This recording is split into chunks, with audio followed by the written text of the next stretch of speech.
Zone 4 appeared to be a massive military command center with holographic displays showing star maps, fleet positions, and tactical information from across the galaxy. Jake found himself standing in front of a situation that looked like every war movie he had ever seen, but with alien technology and impossible stakes. The zone was designed to test leadership and strategic thinking through what the Zephyrians considered their ultimate challenge. Candidates were placed in command of a simulated military unit defending a colony against overwhelming enemy forces.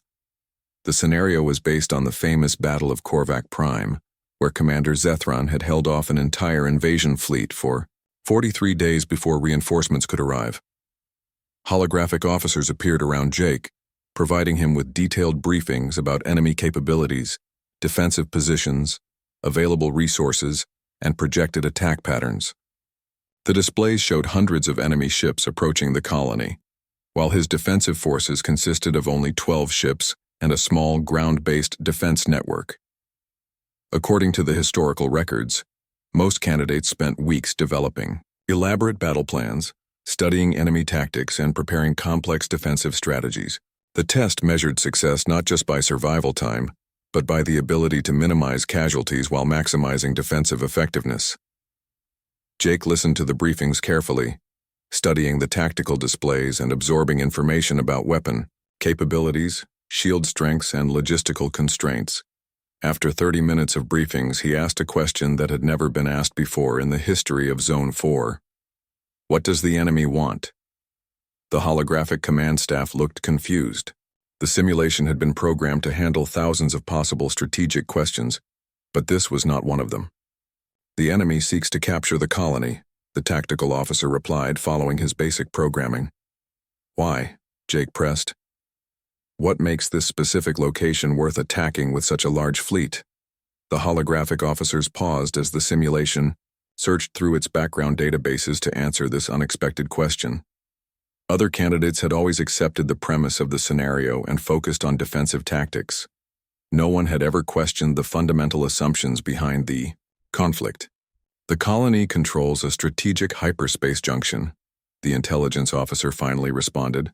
It also contains the only known deposits of quantum crystal, essential for faster-than-light communication systems. Jake studied this information carefully. The colony was valuable because it controlled trade routes and contained rare materials that both sides needed. The enemy was attacking with a massive fleet because they believed conquest was the only way to gain access to these resources. Can I contact the enemy fleet commander? Jake asked. This request created chaos in the simulation. The scenario had been designed around the assumption that communication with the enemy was impossible during active hostilities. After several minutes of confused responses, the simulation finally activated a hidden diplomatic protocol that had never been used before. A new holographic figure appeared, a tall, imposing alien wearing elaborate military decorations. This was Fleet Commander Corax, leader of the attacking forces and one of the most feared military strategists in the galaxy. You wish to surrender? Corax asked, his voice carrying the confidence of someone who had never been defeated in battle. I wish to negotiate, Jake replied calmly. What followed was 18 hours of the most unusual diplomatic discussion in the history of the Crucible. Jake's proposal was simple and practical: joint mining operations. The quantum crystal deposits were vast enough to supply both civilizations for centuries. A shared mining operation would be more profitable and efficient than a military occupation that would require constant defensive resources. Jake supported his proposal with economic analyses that he developed on the spot, demonstrating how cooperation would generate more wealth than conquest. He pointed out that military occupation would require the enemy to maintain a permanent fleet presence, consuming resources that could be used more productively elsewhere. Most importantly, Jake offered something that Fleet Commander Corax had not expected: respect. Instead of treating the enemy as an evil force to be defeated, Jake approached the situation as a business negotiation between two rational parties who both wanted to achieve profitable outcomes. Fleet Commander Corax, after running calculations based on Jake's economic projections, agreed to a ceasefire and began negotiations for a joint mining venture. The scenario that had been designed as a 43-day military siege was resolved through diplomacy in less than 1 day. Zone 4 was completed in 18 hours without firing a single shot. No personnel were lost on either side, and both civilizations gained access to the resources they needed through a profitable partnership. Zone 5 was supposed to be the final test, a mystery scenario where candidates faced an unknown challenge that required them to demonstrate every skill they had learned in previous zones. Jake entered what appeared to be a completely empty chamber with white walls, white floor, and white ceiling. After several minutes of silence, a voice spoke from hidden speakers. "You are dying. You have 1 hour to determine why and how to save yourself." Previous candidates had spent days analyzing their environment, checking for toxins, radiation, biological threats, or hidden dangers. They had used every piece of advanced technology available to scan for invisible threats. Jake sat down in the center of the room and began checking his own vital signs methodically. His pulse was normal, his breathing was steady, and his body temperature was within normal ranges. He felt fine, showed no symptoms of illness or poisoning, and his basic equipment detected no environmental hazards. After 20 minutes of careful self-examination, Jake reached his conclusion. There was no physical threat in the room. The danger was psychological, the assumption that there must be a threat when none actually existed. The test was measuring whether candidates would panic and exhaust themselves searching for non-existent dangers, or whether they would remain calm and rational when faced with uncertainty. Jake simply sat quietly in the chamber for the remaining 40 minutes, monitoring his own condition and waiting for the test to conclude. When the hour was up, he was declared to have successfully completed Zone 5. Total time for completing the Crucible: 17 hours and 42 minutes. Commander Vextar stood in the debriefing room, staring at Jake Sullivan as if he were looking at a completely new form of life. The records had been verified multiple times. No measurement errors had been made. A human had just completed in less than 18 hours a test that was designed to take months. How, was all Vextar could manage to say.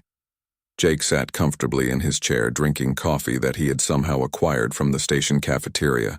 You designed your test based on the challenges your species have faced and the ways your species solve problems. But humans evolved on Earth, a planet that has spent 4 billion years trying to kill everything that lives on it. He took a sip of his coffee before continuing. We did not develop specialized abilities like telepathy or great strength or advanced technology. We developed something different, the ability to adapt, to improvise, and to find solutions that work even if they are not elegant or theoretically perfect. Jake gestured toward the displays showing his progress through the Crucible. Your test was designed to be completed by species that approach problems systematically and methodically, using their advanced knowledge and capabilities. Humans approach problems by asking a different question. What is the simplest thing that could possibly work? Commander Vexitar listened with growing amazement as Jake explained his methods. The maze had been solved using basic navigation techniques that human children learned as games. The survival challenges had been handled using practical skills that any human outdoorsman would consider routine. The engineering problems had been approached as basic maintenance issues rather than advanced technological challenges. We do not solve problems the right way, Jake continued. We solve them the human way, which means we find whatever method actually works regardless of whether it is sophisticated or impressive. Commander Vextar realized they had discovered something remarkable about humans. They were not advanced in the ways the galactic community measured advancement. Their technology was primitive, their society was chaotic, and their knowledge was limited. But they possessed something that might be far more valuable: the ability to succeed in situations where advanced knowledge and sophisticated methods failed. The Galactic Defense Corps gained its most unusual recruit that day, but more importantly, the galaxy gained a new perspective on problem-solving. Jake Sullivan had demonstrated that there was more than one way to approach impossible challenges, and that sometimes the most effective solution was also the simplest one. As Jake finished his coffee and prepared to begin his new career with the Galactic Defense Corps, he reflected on what he had learned during his brief time in the Crucible. The challenges had been interesting but not particularly difficult once you understood what was actually required rather than what appeared to be required. The Zephyrians had built an elaborate test to measure advanced capabilities, but they had accidentally created something else. Zone 2 spread out before Jake like a nightmare version of Earth. The area covered 50 square kilometers of artificial terrain that seemed to contain pieces of every dangerous environment in the galaxy. Rocky desert met frozen tundra, which bordered steaming jungle which connected to toxic swamps. The sky above changed color every few minutes, indicating different atmospheric conditions. Jake had been briefed that this zone was designed to test survival skills under extreme conditions. The environment changed every 6 hours, cycling through scorching heat, freezing cold, heavy rain, and sandstorms. Robotic predators roamed the area, programmed with hunting patterns from the most dangerous creatures on dozens of different worlds. According to the records, most candidates spent weeks in Zone 2. The Mindari had used their telepathic abilities to predict when the environment would change and where the robotic predators would hunt. The Gorvani had tried to overpower everything through brute strength, building massive shelters and fighting every creature they encountered. Jake stood at the zone entrance and studied the landscape for several minutes. He could see the pattern that most candidates missed. The environmental changes were not random. The scorching heat always lasted exactly 6 hours, followed by freezing cold for 6 hours, then rain for 6 hours, then sandstorms for 6 hours.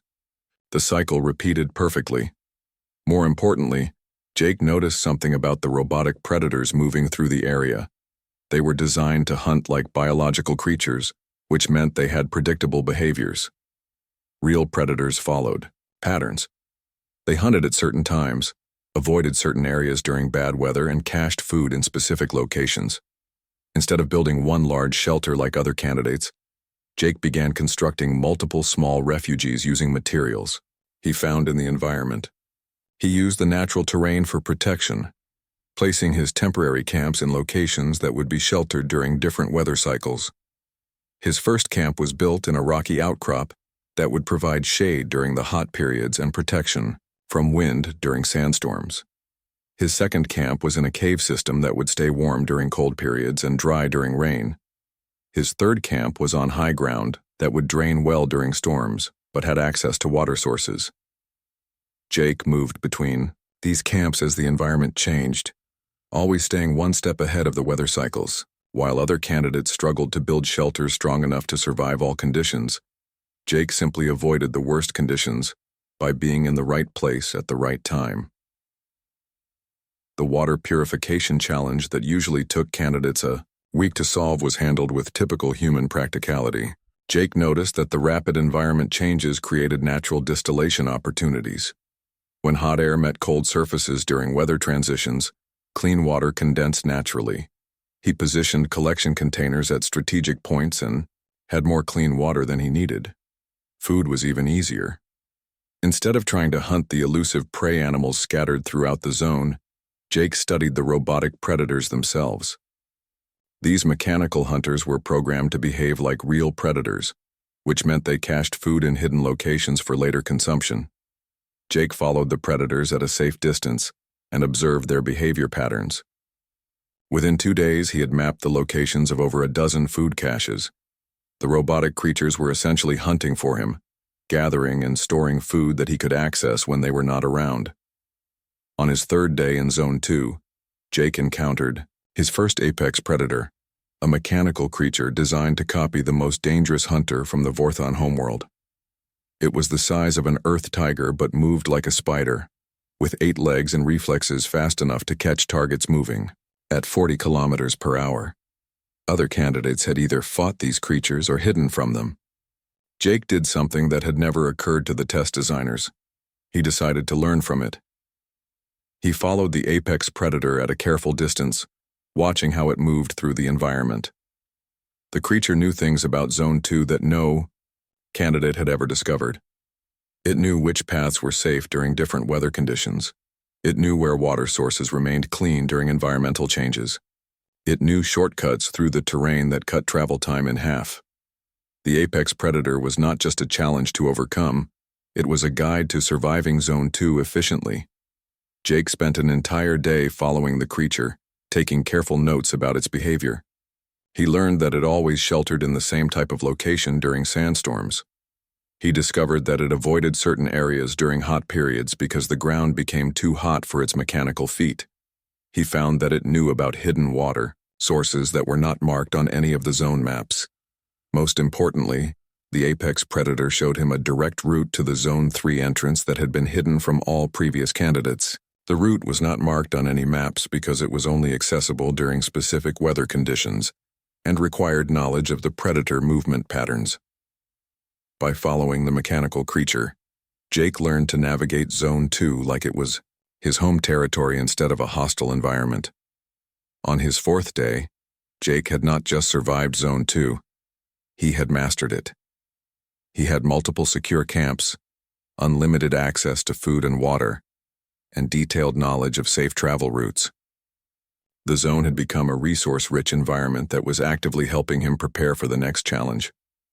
From the observation deck, Commander Vexitar watched in amazement as Jake prepared to exit Zone 2 after only 4 days. "How is this possible?" Vexitar asked his staff. "He has completed Zone 2 faster than any candidate in history." "Sir, he appears to be treating the challenges as puzzles to solve rather than obstacles to overcome," one technician replied. "Instead of fighting the environment, he works with it. Instead of avoiding the predators, he learns from them. His methods are completely different from any previous candidate," another technician added. "Other species approach the challenges systematically, using their advanced abilities and technology. The human simply adapts to whatever he encounters." Vexitar studied the displays showing Jake's progress through Zone 2. The human had turned every challenge into an advantage. The changing weather became a reliable schedule. The robotic predators became hunting guides. The hostile environment became a training ground. "Continue monitoring," Vexitar ordered. "I want detailed analysis of every technique he uses." Jake stood at the exit to Zone 2, checking his equipment one final time.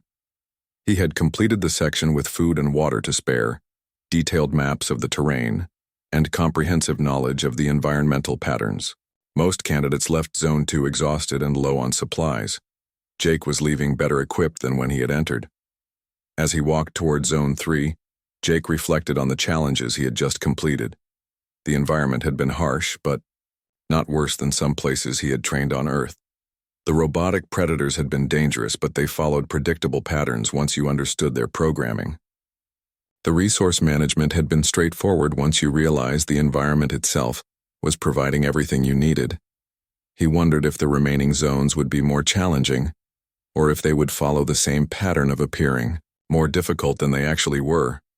Behind him, the Zephyrian observers continued their frantic note-taking, trying to understand how a human with primitive technology was succeeding, where advanced galactic civilizations had struggled for months. Zone 3 looked like the inside of a massive spaceship that had been torn apart by some terrible disaster. Broken metal corridors stretched in all directions, filled with sparking wires, leaking pipes, and flickering lights. The air tasted of ozone and carried the smell of overheated electronics. This zone was designed to break most candidates completely. Jake walked through the entrance airlock and immediately felt the difference in atmosphere. The air was thinner here, and he could hear the groaning of metal under stress. Emergency lights flashed red warnings in 17 different alien languages that he could not read. According to his briefing, Zone 3 was meant to test technological problem-solving and engineering knowledge. Candidates were supposed to repair a damaged space station while dealing with failing life support systems, radiation hazards, and cascade system failures. The challenges were based on real disasters that had occurred throughout galactic history. Most species sent their best scientists and engineers to tackle this section. The problems required deep understanding of advanced physics, exotic matter theories, and complex engineering principles that took years of education to master. Jake looked around the damaged station and saw something different than what other candidates had seen. While they saw complex technological challenges requiring advanced knowledge, Jake saw plumbing, electrical systems, and mechanical problems that followed the same basic principles as any building or machine. The main computer system displayed diagnostic information in multiple alien languages, but Jake ignored the text completely. Instead, he began tracing the physical systems throughout the station. Water flowed through pipes, electricity moved through wires, and mechanical systems operated according to universal physical laws, regardless of which species had built them. He spent his first few hours mapping the station infrastructure by following these physical connections. A pipe that felt warm carried heated water. A wire that hummed with energy was part of the power grid. A mechanical system that vibrated was probably a pump or generator. Within 6 hours, Jake had created a hand-drawn map of the entire station, showing how all the major systems connected to each other. He had accomplished this without understanding a single word of the technical manuals or computer displays. His breakthrough came when he realized that the station problems were not as complex as they appeared. The test designers had created elaborate, technological challenges based on the assumption that candidates would try to repair everything properly and permanently. Jake approached the situation with a different question. What was the minimum needed to keep people alive? Instead of repairing the damaged atmospheric processors, Jake found ways to route life support through backup systems that were still working. Instead of fixing radiation shielding in all areas, he identified which sections were actually essential and sealed off the damaged areas completely. Instead of restoring the full power grid, he created a minimal electrical network that could support basic life support and navigation. The station had been designed with multiple redundant systems, which meant there were usually 3 different ways to accomplish any essential function. While other candidates spent weeks trying to repair the primary systems, Jake simply switched to backup systems that were still operational. His most impressive innovation came when he encountered the zone's ultimate challenge, a reactor system that was slowly going critical. The proper solution required advanced knowledge of exotic matter physics and understanding of energy containment fields that most species took decades to master. Jake looked at the reactor and saw something much simpler than a physics problem. The reactor was generating too much heat, which was causing pressure to build up in the containment systems. The solution was not to understand the exotic physics involved. It was to remove the excess heat. He examined the station layout and discovered that the kitchen facilities had been designed with powerful cooling systems for food storage. These systems were still working perfectly because they were considered non-essential and had not been included in the main system failures.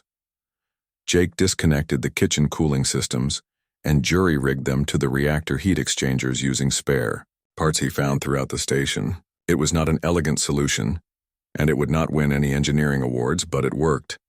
The reactor temperature dropped to safe levels within 6 hours. From the observation deck, the Zephyrian engineers watched in amazement as Jake stabilized, system after system using methods that were not mentioned in any technical manual.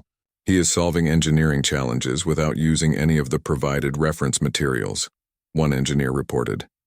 His solutions are primitive, but remarkably effective. How is he determining which systems are critical without being able to read the diagnostic displays?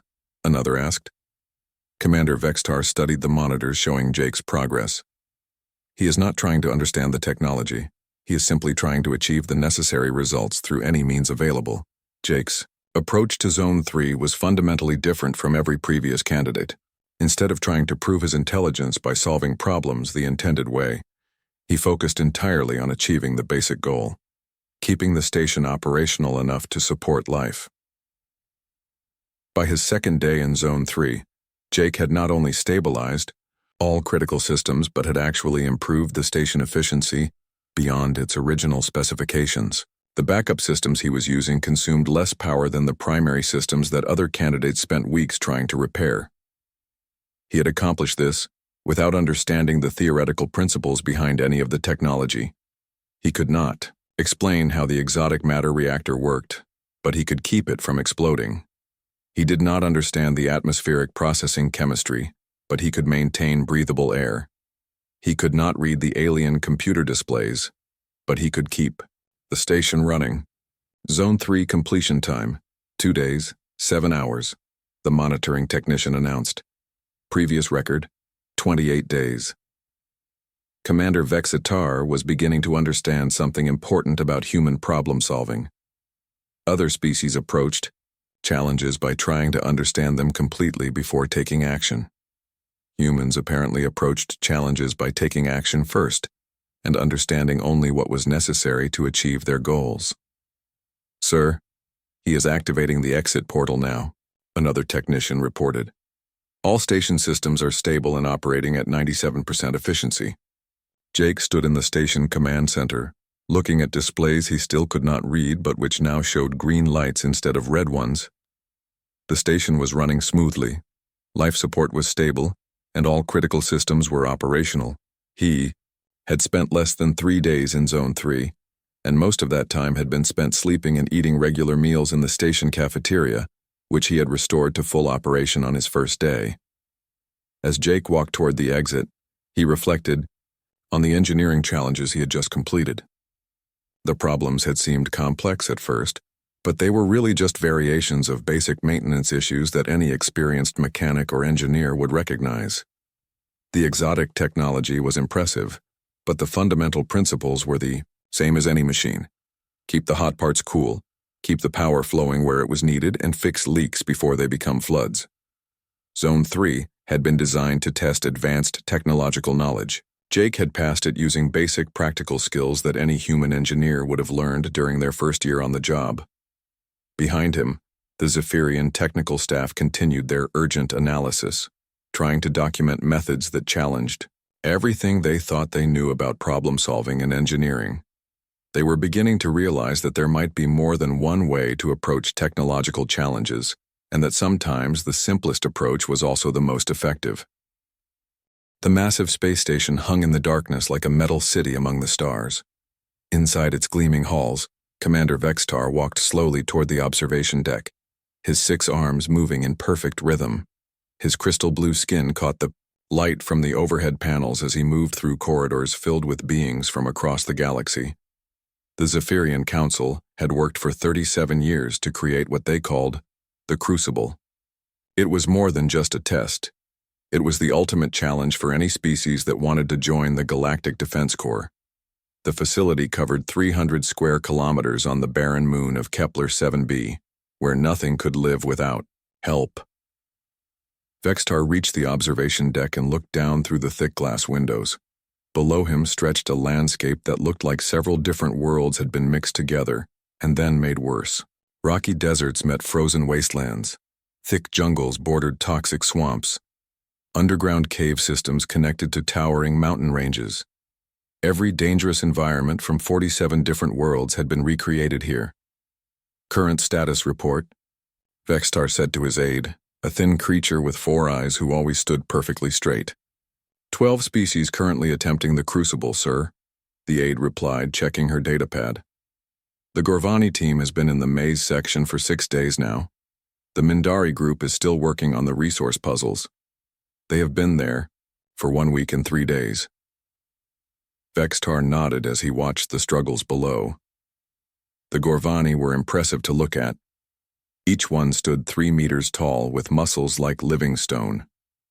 Their strength was legendary throughout the galaxy, yet here they were, trapped in a simple maze because they kept trying to break through walls instead of finding the correct path. The Mindari were different. They could read thoughts and speak without words. Their minds worked faster than the best computers. But the resource allocation puzzles had them completely stuck. They kept trying to find the perfect solution instead of just finding one that worked. "Average completion time remains at 4 months and 17 days, the aide continued. "No species has ever completed the Crucible in less than 8 weeks. The current record holder is Thane Korgoth of the Gorvani Empire at 56 days and 14 hours. Vextar remembered Thane Korgoth. The massive warrior had succeeded through pure determination, never giving up even when his body was failing. It had taken him almost 2 months of constant struggle, and he had needed medical help 3 times during the test. "Sir," another aide approached, this one looking nervous. "We have received an unusual request." "What kind of request?" Vextar asked without turning away from the window. The humans wished to submit a candidate for the Crucible. The observation deck became silent. Even the quiet humming of the air systems seemed to stop. Vextar slowly turned to face his aide, his 4 eyes blinking in surprise. Humans? He said the word like he was tasting something strange. The new species from the third spiral arm? Yes, sir. The ones who only made contact with us 93 years ago. Vextar had studied the human files when they first appeared in galactic space. They came from a world called Earth, a planet so dangerous that most species would classify it as uninhabitable. The gravity was too strong, the weather was too violent, and the native life forms spent all their time trying to eat each other. Yet somehow humans had not just survived on this death world, they had thrived. They had built cities, created art, and developed technology good enough to reach the stars. Still, by galactic standards, they were primitives. Their ships were crude, their weapons were simple, and their society was chaotic. What makes them think they can survive the Crucible? Vexitar asked. They barely understand basic space travel. Their technology is centuries behind the other species. Their military tactics are crude at best. Their ambassador, a human named Kane, says they have a candidate ready, a military specialist called Jake Sullivan. Vextar considered this information. In the 97-year history of the Crucible, no species had been allowed to attempt it without first proving they had advanced technology and a stable society. The test was designed for civilizations that had mastered space travel, energy weapons, and complex problem-solving systems. Humans had none of these things, not really. Their spaceships were barely more advanced than the first vessels other species had built thousands of years ago. Their weapons still used chemical explosives. Their governments changed constantly, and they could not even agree on simple things like what foods to eat or what clothes to wear. They do realize that the Crucible has a mortality rate of 12%? Vextar asked. Ambassador Kane was informed of all risks, sir. He still insists his species wants to attempt the test. Vexitar walked back to the window and looked down at the testing grounds again. He watched a team of Xylorians trying to cross a river that changed temperature every few minutes. They had been working on the problem for 4 days, using advanced sensors and complex calculations to find the perfect solution. Sir? The aide asked. What should I tell Ambassador Kane? Vextar made his decision. Tell him yes. Both aides looked shocked. Sir, are you certain? No untested species has ever been allowed to attempt the Crucible. Exactly, Vextar said with something that might have been a smile. Let them try. It will serve as an excellent demonstration of why proper preparation is necessary before attempting the Crucible. When their candidate fails, and he will fail quickly, it will show all the other species why we have these requirements. He turned to face his staff fully. Besides, I am curious. These humans survived on a world that should have killed them. They reached space using technology that should not work. They have done several things that our computer model said were impossible. I want to see exactly how they will fail. Should we prepare the emergency medical teams? One aide asked. Of course, and make sure we have full recording systems active. When other primitive species ask to attempt the Crucible, we can show them what happens when preparation meets reality. Vextar looked back at the testing grounds one more time. Somewhere down there, a human would soon be struggling against challenges that had defeated the best candidates from dozens of advanced civilizations. It would be educational for everyone involved.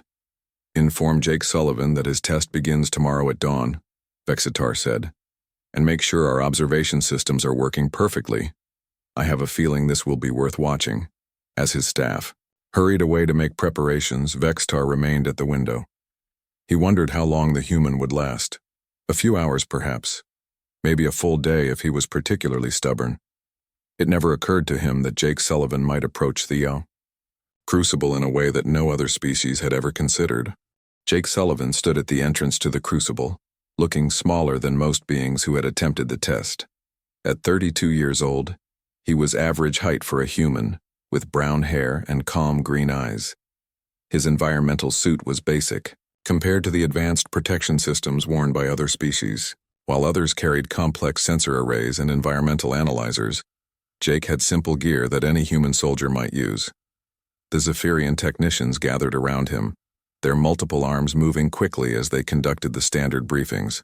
The head technician, whose name Jake could not pronounce, spoke in careful galactic standard language.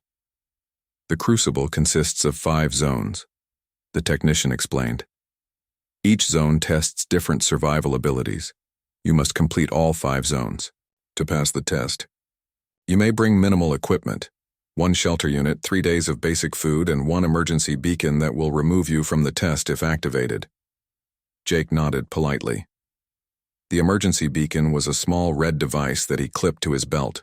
He had been told that activating it would immediately transport him to safety, but would also mean he had failed the test.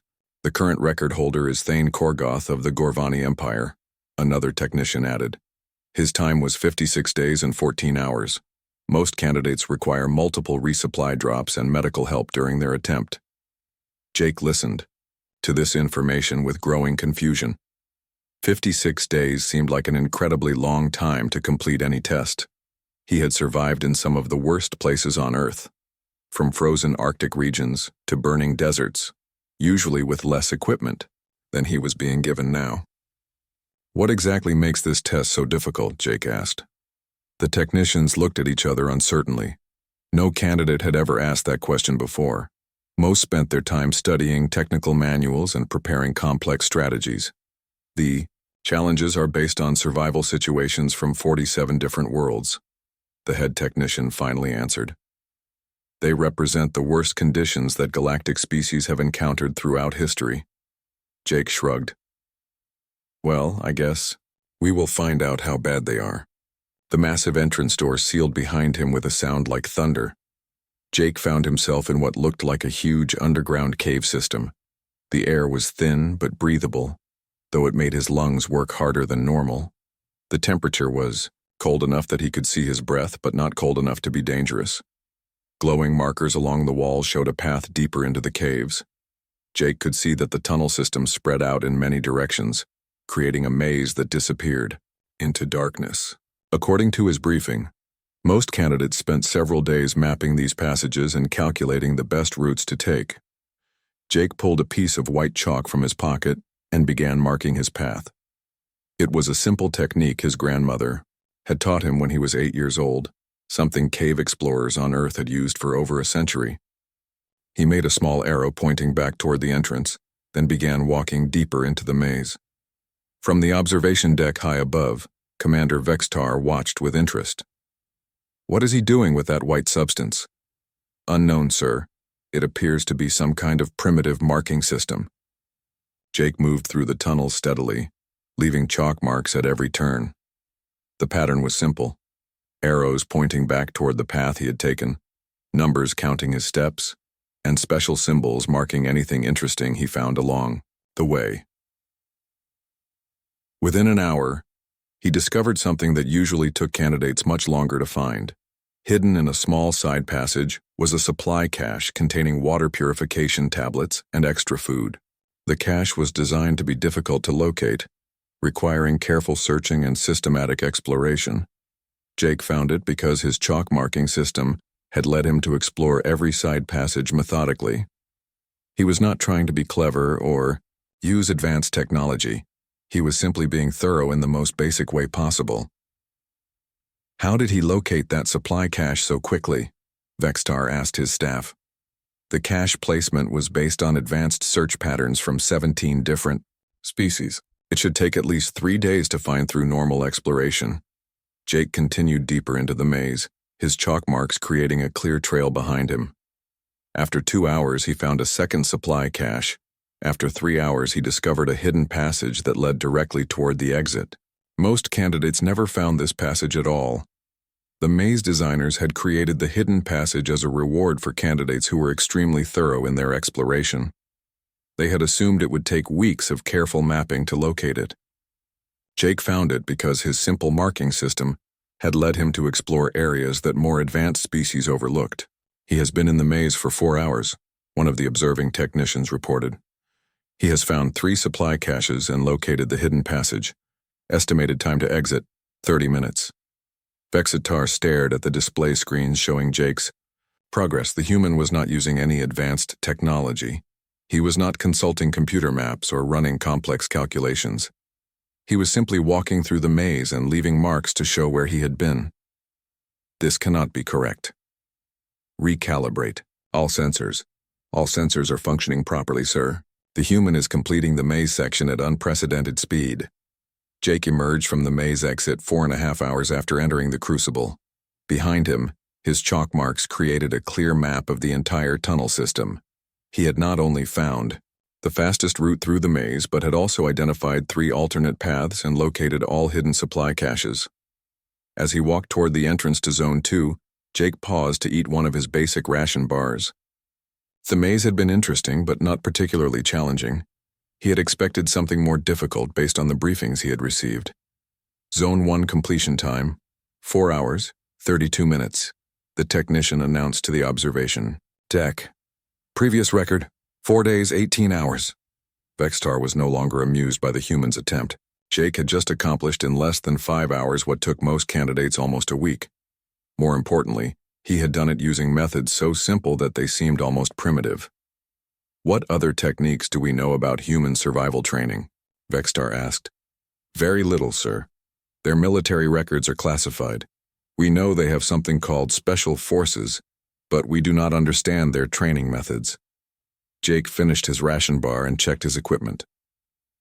Zone 2 lay ahead, an area designed to test survival skills in hostile environments. According to his briefing, it contained dangerous weather, robotic predators, and complex resource management challenges. He adjusted his pack and began walking toward the next challenge. Behind him, the Zephyrian observers watched in growing amazement as their carefully designed test was being approached in ways they had never considered. Continue full monitoring, Vexitar ordered. I want to understand exactly how he is accomplishing this. Jake disappeared into Zone 2, unaware that he had already begun to change how an entire galactic civilization thought about problem solving. He was simply doing what humans had always done, adapting to challenges by using the most practical methods available, regardless of how simple they might seem to others.